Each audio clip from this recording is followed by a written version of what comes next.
Comment la DDA, la coopération suisse au développement, dépense-t-elle l'argent des contribuables? Une enquête minutieuse au Rwanda et au Burkina Faso.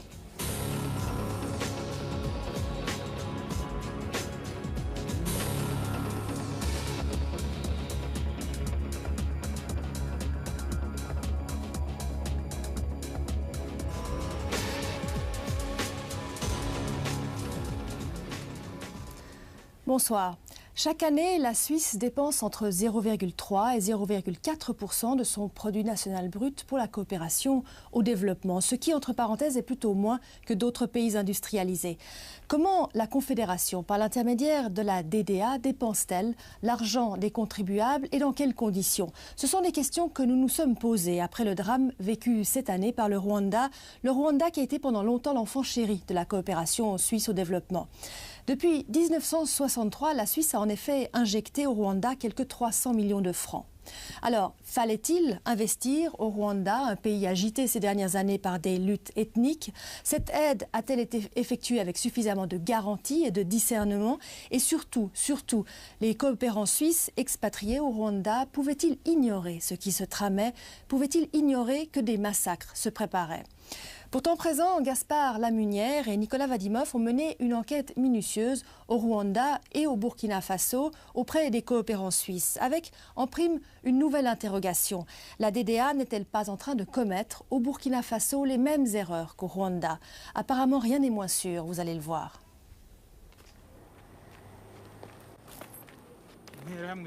C'est ici que les milices extrémistes Hutus, les Interamwe, venaient entasser les cadavres des gens qu'ils avaient tués. Regardez ces crânes, ces os, les têtes des gens. Les chiens venaient manger les restes humains. Regardez ça. Après, ils sont même venus mettre des mines dans les tas de cadavres. Vous ne pouvez pas vous imaginer ce qui se passait ici, quand les chiens venaient manger les corps. Toutes ces morts, vraiment, aujourd'hui encore, je ne comprends pas comment ils ont pu faire ça.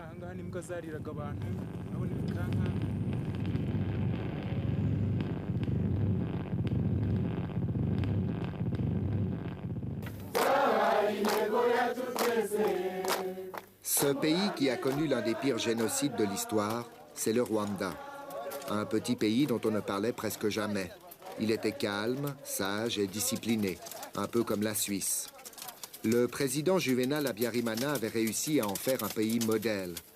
Un président toujours prêt, comme son épouse d'ailleurs, à montrer l'exemple.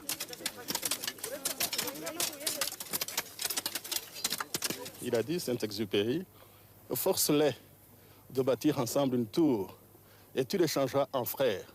C'est vraiment cela. Travailler ensemble pour qu'on soit plus solidaires, pour qu'on soit plus frères.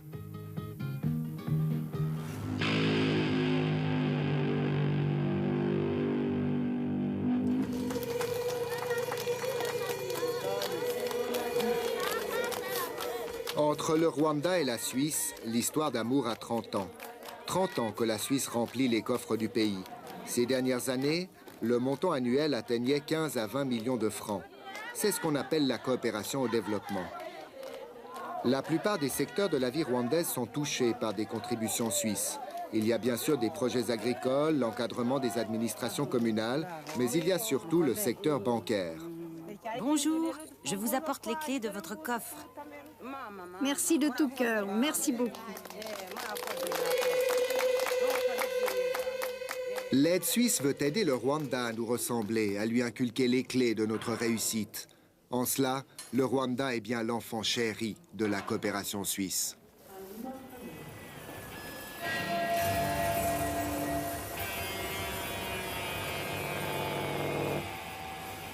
On a essayé, n'est-ce pas, d'aider au Rwanda, comme la mère essaye d'aider l'enfant, de la mettre dans la bonne direction, mais malheureusement, ça n'a pas joué.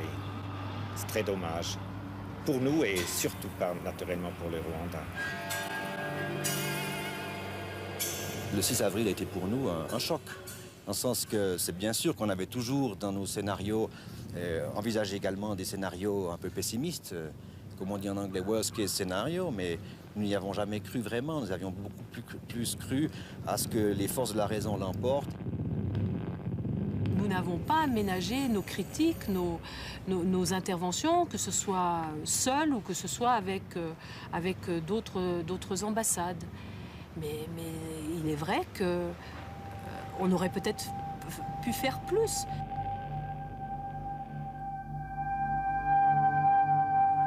Vous avez continué à débourser de l'argent au Rwanda dans les circonstances où vous saviez que le régime tuait impunément et exerçait, entraînait la population rwandaise à tuer. C'est aberrant de vouloir coopérer sans regarder la politique intérieure du pays dans lequel on est décidé à apporter l'argent de ses propres contribuables.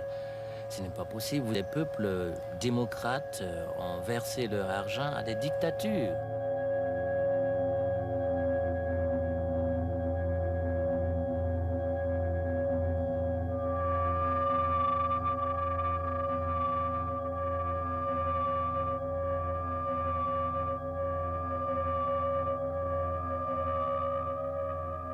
Depuis le mois d'avril 1994, combien de personnes sont mortes au Rwanda? La question est presque indécente. Un demi-million, peut-être 1 million? Depuis la dernière guerre mondiale, on n'avait plus vu un génocide de cette ampleur. L'horreur, la peur, un pays tout entier livré à la barbarie.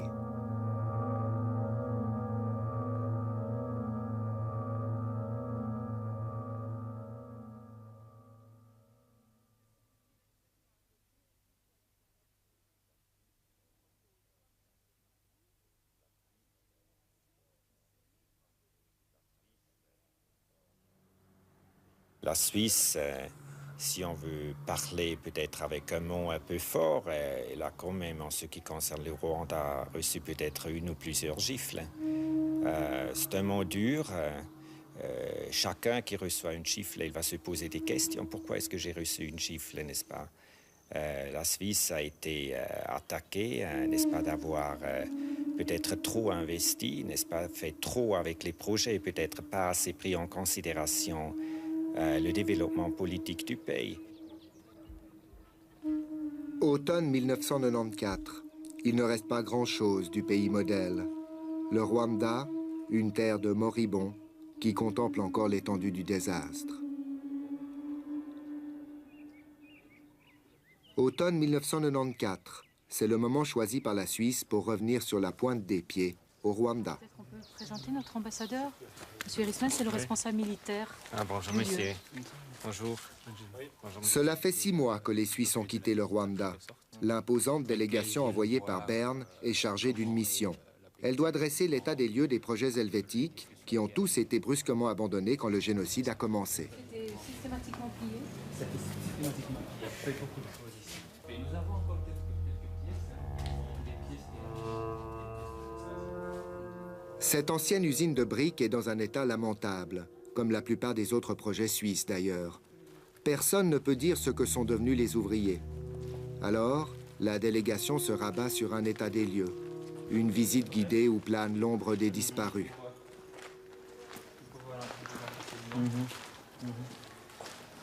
Ils ont coupé des fils aussi, là. C'était des trucs électriques. Oui, ils ont coupé un fil, petit fil. Alors,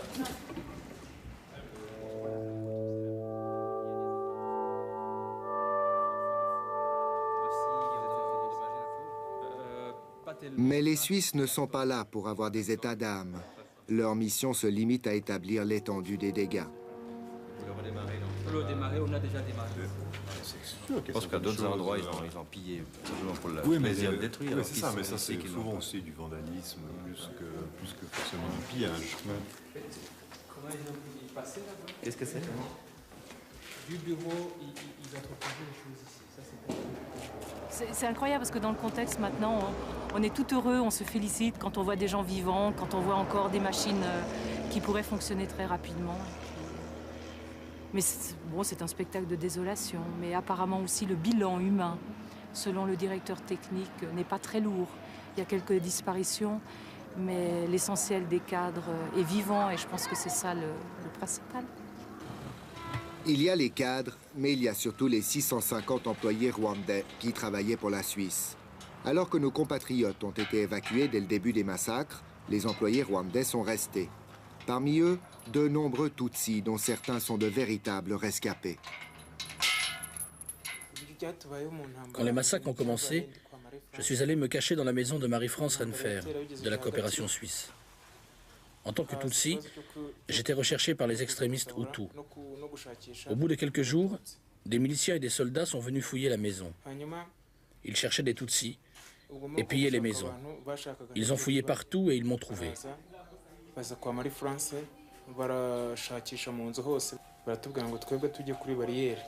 Comme je suis Tutsi, ils m'ont emmené jusqu'au barrage. Je savais bien qu'ils voulaient tuer tous les Tutsis. Au barrage, un soldat de la garde présidentielle est venu vers nous. Il nous a dit de nous coucher par terre. À côté de moi, il y avait un jeune que je connaissais. Le soldat lui a tiré une balle dans la tête. J'ai passé toute la nuit à côté de son cadavre. Je ne sais pas comment j'en ai réchappé.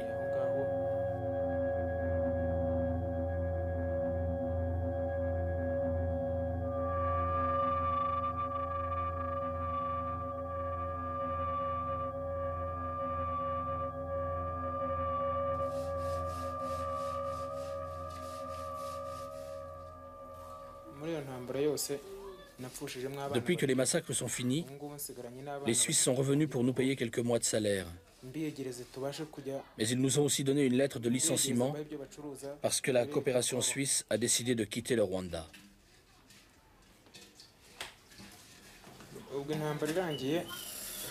Avec la petite somme d'argent que j'ai reçue des Suisses, j'ai ouvert une petite boutique parce qu'il faut bien que je puisse vivre, maintenant que je n'ai plus de travail pour la coopération suisse.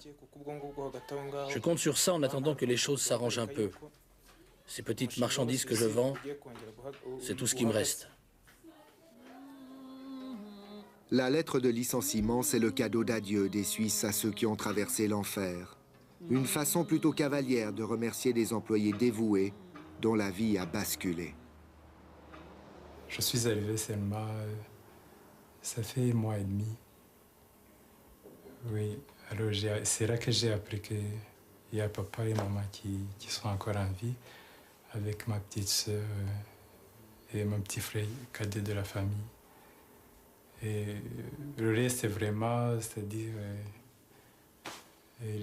mes oncles, cousins, toute la famille.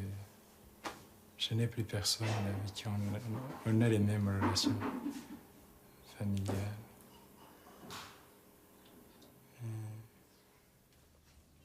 L'ancien chauffeur de l'ambassade et sa famille sont les derniers à vivre dans ce qu'on appelait le village suisse de Kigali. Lui aussi a été licencié. Ici, il ne restera bientôt plus rien. Rien que des souvenirs, une histoire qu'on se répète sans cesse, une histoire terrifiante que chacun se rappelle avoir vu venir. Je m'attendais à ça. Je ne savais pas que ça allait prendre cette ampleur-là, mais quand même, les tueries avaient commencé bien avant, même avant avril. Et les Suisses avec lesquels vous travaillez, ils le savaient? Ils le savaient bien. Je me souviens même la veille de la guerre. Nous avions reçu des cartes, des badges, hein, comme quoi on nous disait, bon, comme ça, s'il arrive quelque chose, là, on pourra vous reconnaître, vous reconnaître facilement. Les Suisses savaient. Ils savaient depuis 4 ans que des massacres étaient perpétrés au Rwanda. Ils voyaient tous les jours le pays s'enfoncer un peu plus dans la haine ethnique. Une plongée dans l'horreur qui mérite d'être racontée. L'histoire remonte à 1959, quand les Tutsis qui dominaient le pays sont renversés par les Hutus. C'est la révolution Hutu qui veut donner le pouvoir au plus grand nombre. Une conquête violente du pouvoir au prix de terribles massacres contre les Tutsis. Des centaines de milliers de Tutsis se réfugient à l'étranger. Tous ceux qui ont fui au début des années 60 resteront interdits de séjour au Rwanda. Certains jeunes exilés tenteront néanmoins de rentrer au pays par la force. Mais pour le pouvoir Hutu, les réfugiés Tutsis sont assimilés à des bandits. C'est donc plutôt un problème de réduire le banditisme. Pendant 30 ans, les exilés Tutsis resteront obsédés par le désir de retourner dans leur patrie. Ils créent le FPR, le Front Patriotique Rwandais, et en 1990, c'est les armes à la main qu'ils pénètrent au Rwanda. La réplique du pouvoir est terrible. Le président Habyarimana devient hanté par l'idée que les Tutsis puissent reconquérir le pouvoir. Alors, la machine infernale va se mettre en place. Le parti du président crée et arme sa milice privée, les Interahamwe, dont le but est de terroriser toute opposition intérieure. De son côté, l'armée procède à un recrutement secret de citoyens Hutus de toute confiance sous le couvert de l'administration communale. Dans chaque commune, des centaines d'armes sont distribuées à des extrémistes déclarés. L'appareil répressif est en place. Reste à créer les instruments d'endoctrinement. Kangura, un des journaux des extrémistes Hutus, n'hésite pas à exhiber une machette en première page. Ces articles sont des appels constants à la haine. Les Batutsis sont des assoiffés de sang. Alors les massacres de Tutsis reprennent dès 1990. Une commission internationale d'enquête est envoyée au Rwanda et découvre des charniers. Plus personne ne peut nier les atrocités qui secouent le pays. Nous avons sensibilisé la population et c'était déjà en 90 et il y avait le génocide au Rwanda. On ne nous a pas écoutés. Après le crash de l'avion présidentiel, ce qui s'est passé, en fait, s'explique même dans ce rapport. Par la nature même du gouvernement d'Habyarimana, par la nature et le caractère des faits de génocide que nous avons mis à jour, mais on n'a pas écouté, soit parce qu'on ne veut pas, soit parce qu'on n'a pas intérêt, soit parce que, en fait, on pense que son propre confort suffit et il faut donc le protéger. La commission d'enquête dépose son rapport en mars 1993. Les faits sont accablants pour le régime. Tous les témoignages confirment qu'il existe dans l'entourage du chef de l'État un certain nombre de personnes qui organisent les massacres. Selon un ancien militaire dénommé Janvier Africa, le président Habyarimana et son épouse ont participé à des réunions des escadrons de la mort où étaient planifiés ces massacres. Autour de Pâques et dans les jours qui suivent, quelque chose va se passer à Kigali. Ce sera probablement autour du 7 avril. Alors vous entendrez le bruit des balles, vous entendrez exploser des grenades. J'espère que les forces armées rwandaises sont prêtes, parce que les vautours pourront se régaler.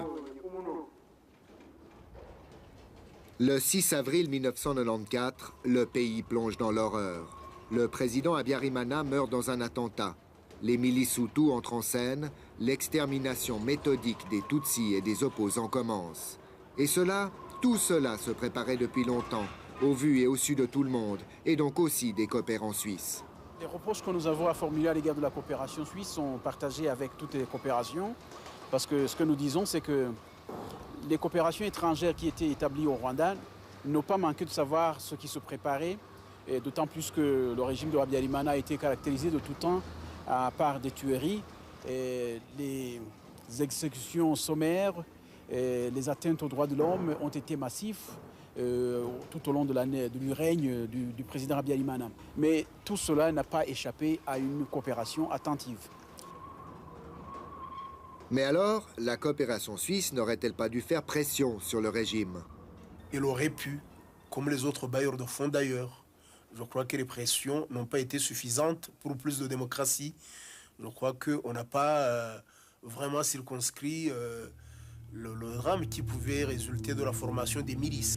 Je crois qu'ils auraient dû dire que la formation des milices, les barrages qui étaient mis sur les routes par les différentes milices, que personne ne pouvait tolérer ça.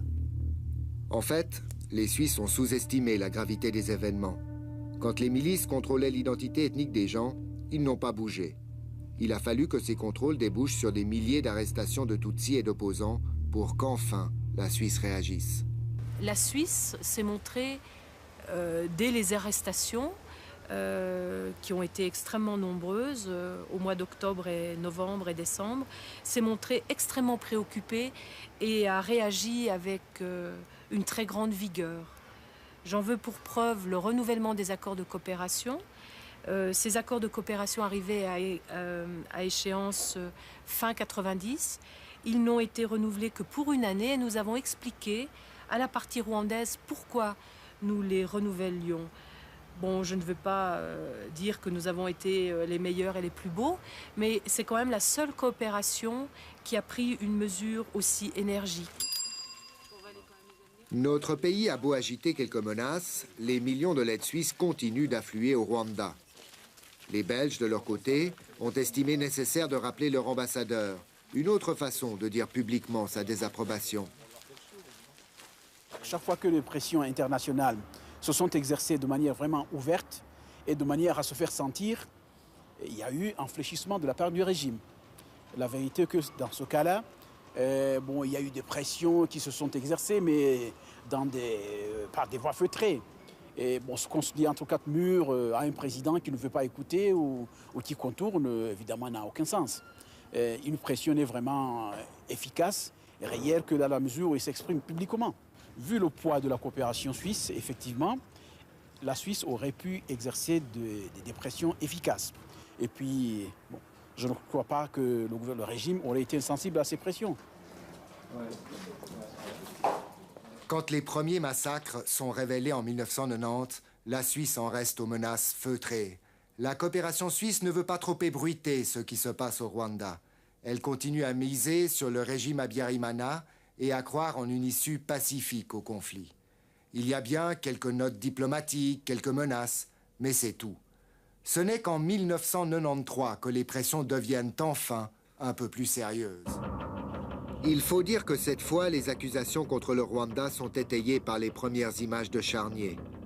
Plus personne ne peut nier l'existence de massacres. Mais il a fallu que la télévision et les journaux suisses en parlent pour qu'enfin, René Felbert lui-même fasse connaître son indignation au président Habyarimana. La perpétuation d'actes de génocide suscite en Suisse une vive émotion et inquiète au plus haut point les autorités suisses. Mais c'est un nouveau coup pour rien. Les millions suisses continueront de parvenir au pays parce que les Suisses ne veulent pas lâcher leur enfant chéri. Je devrais dire que depuis la fin des années 80, et surtout depuis le début de la guerre d'octobre 1990, je crois que nous avons véritablement collaboré ici, coopéré avec tous les acteurs, État, société civile, secteur privé, population, les yeux ouverts. Et nous avons misé sur les éléments modérés, les éléments de dialogue. Nous avons encouragé le respect des droits de l'homme. Nous avons misé sur l'état de droit. Nous avons essayé de renforcer par nos maigres moyens l'ouverture démocratique et pluraliste du Rwanda. Pratiquement, il n'y avait plus rien dans le pipeline suisse, à part des projets consacrés à l'état de droit, à tout ce qui concernait l'état de droit. C'est parfaitement faux. L'aide classique a continué d'affluer avec le financement d'infrastructures lourdes, comme cette usine de panneaux en papyrus. 5 millions y ont été dépensés entre 92 et 93. Ce que nous confirme lui-même l'ambassadeur de Suisse. Regardez cette usine ici, n'est-ce pas, qui a commencé à démarrer en 1993 seulement, ça veut dire il y a une année. Maintenant, regardez ce qu'il y a ici, n'est-ce pas. Mais ça ne sert à rien, n'est-ce pas, de ne plus avoir de l'espoir. En fait, les Suisses n'ont jamais dépensé plus de 5 à 6% de leur aide pour ce qu'ils appellent la défense des droits de l'homme. Alors que le Rwanda s'enfonçait dans l'impasse, les Suisses s'enfonçaient avec lui comme incapables de se sortir de ce bourbier. Avec le recul, cela paraît incroyable que la Suisse ait continué à financer de grands projets institutionnels comme les programmes forestiers ou encore l'aide aux banques populaires, malgré le climat de terreur qui s'instaurait dans le pays. Bonjour. Bonjour. Qu'est-ce que tu veux faire? Je viens demander un prêt. Tu veux un prêt pour faire quoi? Je veux un prêt pour acheter une vache. Une vache de qualité. La banque exige une garantie. Les banques populaires étaient le joyau de la coopération suisse. Voilà ce qu'il en reste. Ça, c'était des guichets complètement abîmés. S'il y avait un guichet, ici aussi, ici. Ce sont les carnets d'épargne des clients. Attendez voir. Ça appartenait à Karangwa Augustin. ne sais pas comment c'est resté ici. Guézé Gaspard. Ça, c'est le coffre-fort. Il a été sérieusement endommagé. Certainement pour qu'on s'accapare de l'argent qui était dedans. L'intérieur aussi est complètement détruit. Vous pouvez constater vous-même l'état des lieux. C'est complètement détruit. Les banques populaires avaient été créées sur le modèle des caisses Raiffeisen. Narcisse Kalini-Djabo était un des cadres d'un vaste réseau de succursales avec leurs milliers d'employés. Dans les villages, on ne sait pas ce qu'ils sont devenus. Mais ce qui est sûr, c'est que les banques populaires ont vécu de l'intérieur la montée de l'extrémisme hutu. Au sein des banques populaires, il y avait des gens de toutes tendances politiques, je veux dire. Il y avait certains qui étaient pro le régime, il y avait d'autres qui se réclamaient de l'opposition, mais qui ont chaviré tout de suite dans la tendance pro-régime et qui ont eu une part active dans le drame qui a frappé notre pays.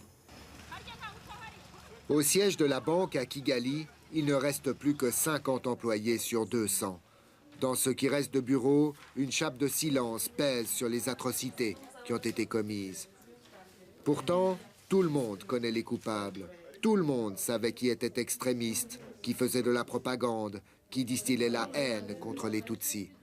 Le premier ministre de ce gouvernement qui a fait les assassinats, c'est quelqu'un des banques populaires. Il était parmi la direction collégiale de ces banques. Le secrétaire général lui-même aurait des atomes crochus avec le parti MRND et est en train d'ailleurs de continuer à mobiliser ces gens-là. La Suisse aurait pu faire beaucoup plus attention, c'est vrai, surtout lorsqu'on a procédé au recrutement de ces gens, parce que c'est coordonné par un fonctionnaire de la coopération suisse. Je ne sais pas jusqu'où ces responsabilités doivent aller, parce que dans cette tragédie qu'a connue le Rwanda, on ne reconnaît vraiment plus personne. Des gens qu'on connaissait ont étonné d'autres par leur comportement ces derniers temps. Je crois qu'on devra faire plus attention à l'avenir, d'essayer de recruter des gens qui ne prendraient manifestement pas des positions des extrémistes jusqu'à procéder à des assassinats. Les Suisses n'ont donc pas toujours été très regardants sur leurs amitiés rwandaises. Certaines de ces amitiés ont même le parfum de scandale. Il y a par exemple le cas de Félicien Kabuga, un extrémiste hutu, PDG de Radio 1000 Collines, surnommé Radio Machette. Félicien Kabuga, qui obtient un visa pour la Suisse et séjourne dans notre pays, alors que toutes les organisations internationales le désignent comme un des commanditaires du génocide. Il y a aussi Origène Mourenzi, un avocat qui travaille pour la coopération suisse. On dit qu'il serait un extrémiste hutu et proche de ceux qui commettent les massacres. C'est notre confrère Philippe Daindon qui le trouve soi-disant réfugié à l'ambassade de Suisse à Kigali le 10 mai. En fait de réfugié, Mourenzi circule paisiblement dans les rues de la capitale rwandaise. Il peut croiser les porteurs de machettes sans être inquiété. Origène Mourenzi, un autre ami encombrant. Ces amitiés particulières de la Suisse posent une terrible question. La Suisse a-t-elle été aveugle ou, plus gravement, a-t-elle été complice? Pour répondre, replongeons-nous encore une fois dans l'histoire. Nous avons conclu, l'Église, une convention avec le gouvernement qui nous redonne une réelle responsabilité dans les écoles. C'est l'abbé Péroudin, un Valaisan nommé archevêque du Rwanda, qui va être à l'origine de cette longue amitié pour les Hutus. C'est un de ses protégés qui devient le premier président Hutu de la jeune République rwandaise. Un président qui viendra très vite demander l'appui des Suisses. Et quand cela ne suffit pas, c'est l'abbé Péroudin lui-même qui se mue en ambassadeur auprès des Suisses. Alors l'aide va affluer très vite et massivement. À Kibuye, il y a une école, qui se trouve à Nyamishaba, et le surveillant Emmanuel, à son réveil, le personnel, le surveillant Emmanuel, à son réveil, le personnel. C'est l'épopée héroïque des pionniers du développement, avec notamment les coopératives Trafipro, copiées sur le modèle des camions Migros. C'est aussi une aide très particulière sous la forme d'un conseiller personnel auprès du président rwandais. 4 Suisses succéderont à ce poste, Charles Jeanneret étant le dernier à l'avoir occupé. On le décrit comme le bras droit du président Habyarimana. Il appartient au cercle du pouvoir au moment où les massacres de Tutsis reprennent au Rwanda. Quel contrôle exerçaient sur lui ses employeurs de la coopération suisse? Monsieur Jeanneret était conseiller à la présidence et en ce sens, il ne recevait pas d'instructions de notre part et il ne faisait pas des rapports réguliers à la coopération. Nous ne donnions pas d'autres instructions à monsieur Jeanneret que d'œuvrer dans le sens bien compris des intérêts du Rwanda. C'est clair qu'il nous informait en termes généraux sur ce qu'il faisait. Mais ça aurait été contraire à l'esprit d'un conseiller à la présidence que d'avoir des canaux étroits d'instruction et de rapports entre lui et la coopération suisse.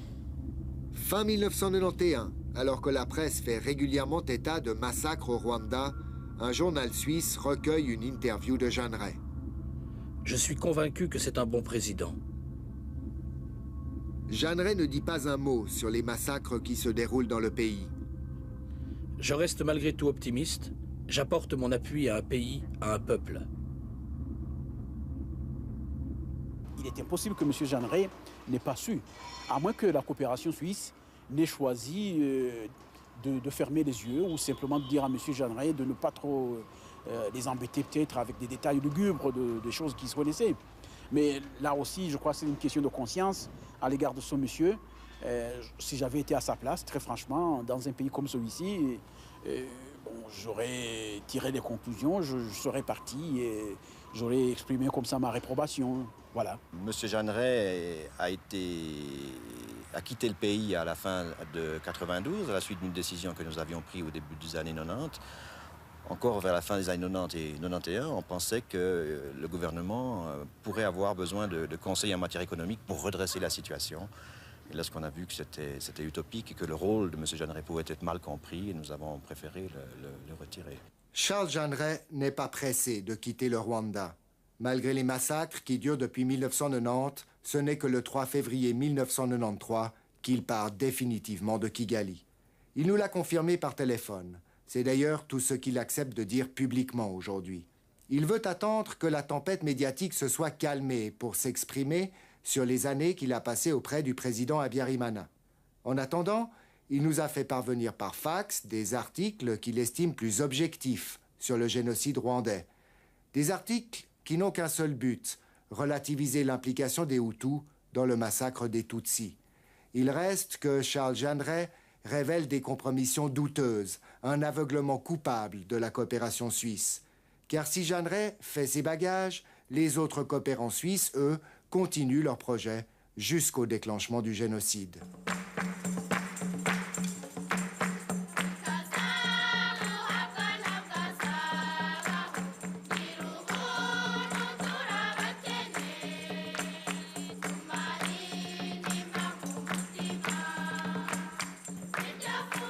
Automne 1994.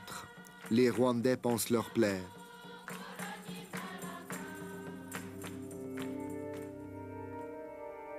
Entre eux et nous, il y a des centaines de milliers de morts.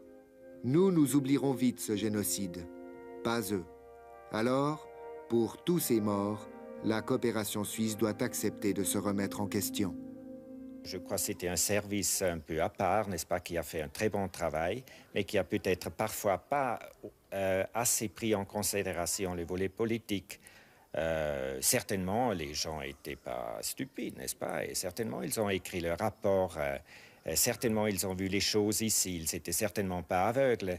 Mais peut-être dans l'enjeu, n'est-ce pas, de toute notre coopération, le projet peut-être a joué un beaucoup plus grand rôle, n'est-ce pas, que peut-être le développement politique du pays. Oui, la coopération suisse a été aveugle. Elle a même mené une politique de l'autruche, avec comme conséquence que les Suisses n'ont pas vu qu'ils aidaient des gens qui allaient se transformer en tortionnaires. Et au bout du compte, ce qu'elle avait patiemment bâti en 30 ans allait être rasé en quelques semaines.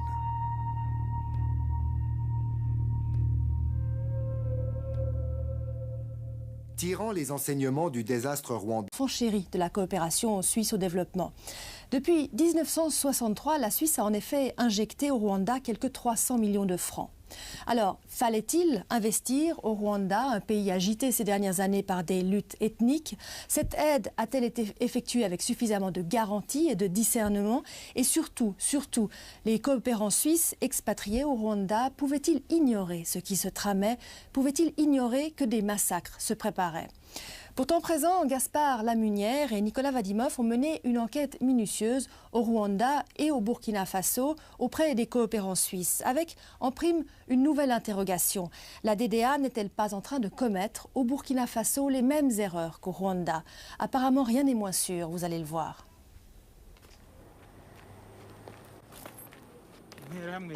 C'est ici que les milices extrémistes Hutus, les Interamwe, venaient entasser les cadavres des gens qu'ils avaient tués. Regardez ces crânes, ces os, les têtes des gens. Les chiens venaient manger les restes humains. Regardez ça.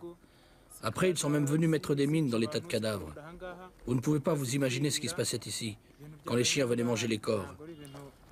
Toutes ces morts, vraiment, aujourd'hui encore, je ne comprends pas comment ils ont pu faire ça.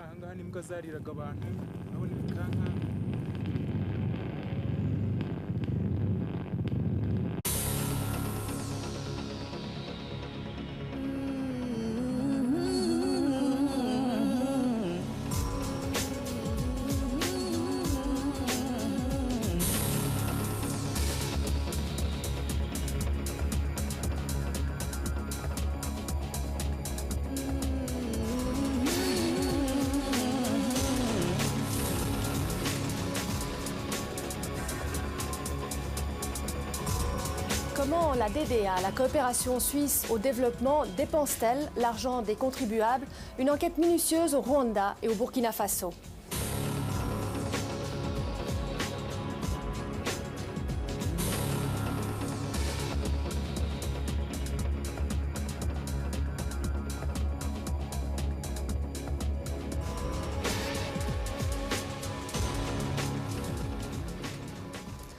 Bonsoir.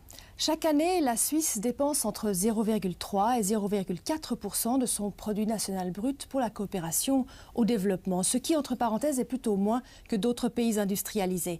Comment la Confédération, par l'intermédiaire de la DDA, dépense-t-elle l'argent des contribuables et dans quelles conditions? Ce sont des questions que nous nous sommes posées après le drame vécu cette année par le Rwanda qui a été pendant longtemps l'enfant. Bonjour, je vous apporte les clés de votre coffre. Merci de tout cœur, merci beaucoup. L'aide suisse veut aider le Rwanda à nous ressembler, à lui inculquer les clés de notre réussite. En cela, le Rwanda est bien l'enfant chéri de la coopération suisse.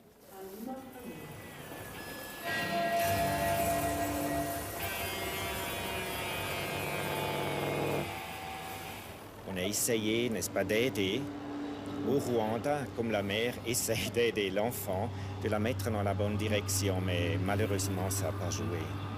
C'est très dommage. Pour nous et surtout pas naturellement pour le Rwanda. Le 6 avril a été pour nous un choc, dans le sens que c'est bien sûr qu'on avait toujours dans nos scénarios envisagé également des scénarios un peu pessimistes, comme on dit en anglais, worst case scenario, mais nous n'y avons jamais cru vraiment. Nous avions beaucoup plus cru à ce que les forces de la raison l'emportent. Nous n'avons pas aménagé nos critiques, nos interventions, que ce soit seuls ou que ce soit avec d'autres ambassades. Mais il est vrai qu'on aurait peut-être pu faire plus.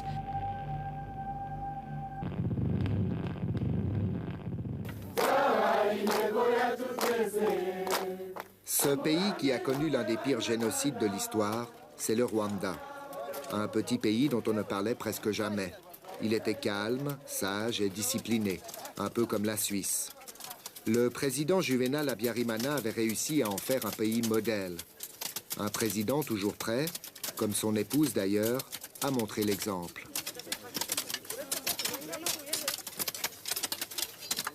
Il a dit, Saint-Exupéry, force-les de bâtir ensemble une tour et tu les changeras en frères. C'est vraiment cela. Travailler ensemble pour qu'on soit plus solidaires, pour qu'on soit plus frères.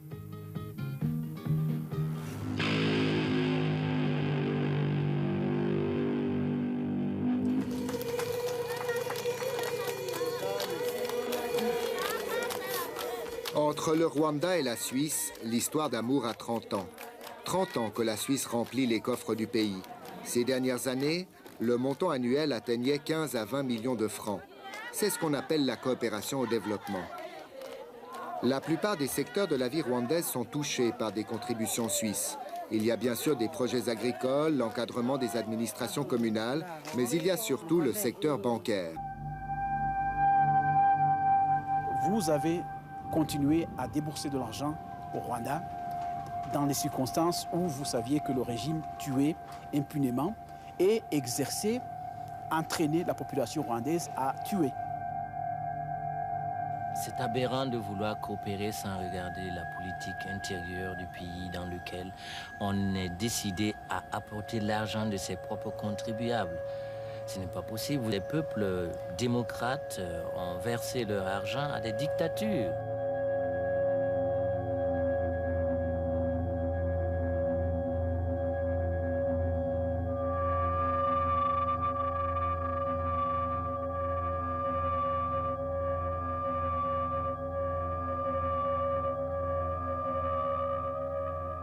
Depuis le mois d'avril 1994, combien de personnes sont mortes au Rwanda?